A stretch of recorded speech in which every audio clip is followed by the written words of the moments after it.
A car is traveling 72 miles per hour on the interstate. How many feet is the car traveling per hour?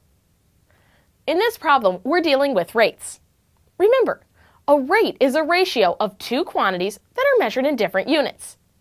So to start off this problem, let's identify the rate that we were originally given. Well, let's see.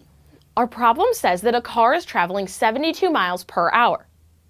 That's our rate, miles per hour. And we can write it like this.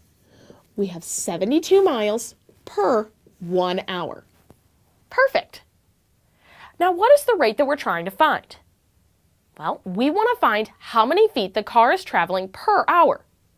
So, instead of having miles per hour, we want to have feet per hour. The hours in the denominator will stay the same, but in the numerator, miles needs to be changed to feet. And to do that, we need to use a conversion factor.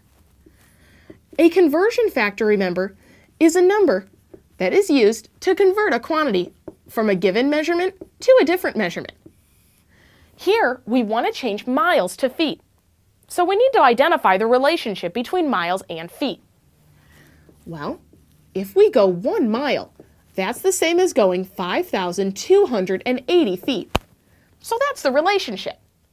And we can write this as a rate two different ways. We can either write it like this, 5,280 feet over 1 mile, or we can write it like this.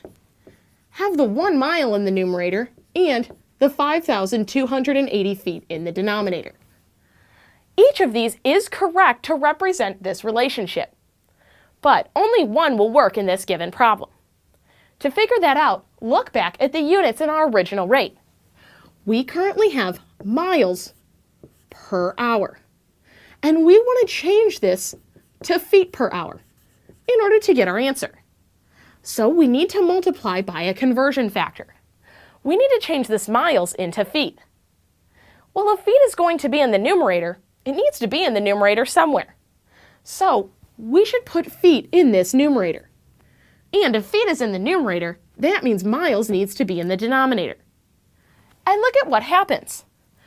This miles in the numerator and this miles in the denominator cancel each other out. Then we're just left with feet in the numerator and hours in the denominator. Perfect. So the conversion factor we need to use is feet over miles. That means we need to choose this conversion factor for our problem. Great. Now that we've chosen our conversion factor, we need to take our original rate and multiply it by our conversion factor that we just chose. So again, we have 72 miles per 1 hour. And we need to multiply by this conversion factor, 5,280 feet per 1 mile. Now let's multiply. Once again, we see that we can cancel out these units of miles. And then in the numerator, we multiply straight across, and we have 72 times 5,280 feet. In the denominator, we end up getting 1 hour times 1. Now, in order to get our rate, we need to simplify. Simplifying in the numerator, we take 72 times 5,280. When we do, we get 380,160, and we still have that unit of feet. In the denominator, 1 hour times 1 is just 1 hour. And now we have the rate that we were looking for. Here, if a car is traveling 72 miles per hour, we can also say that it's traveling 380,160 feet per hour.